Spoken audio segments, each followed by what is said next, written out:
కొండ మీద ఉన్న పట్టణము ఎవ్వరికి మరుగై ఉండదు. హల్లెలూయా. ఎందుకు కొండ మీదకి మనం వెళ్ళాలి? యేసుక్రీస్తు ప్రభుల వారు, పేతురు, యోహాన్లు సువార్తలో ఉంటుంది, ముగ్గురు కలిసి కొండ మీదకి వెళ్ళారు.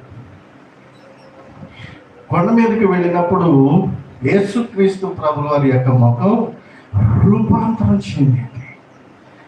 దగ మెరిసిపోతుంది ఆయన మొహం. అప్పుడు ఈ పేతురు, యోహాన్లు చూసి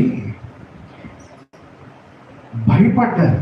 ఆయనను చూసి అక్కడ అంటున్నారు, యేసుప్రభా మనం ఇక్కడే ఉన్నాం కొండ మీదే.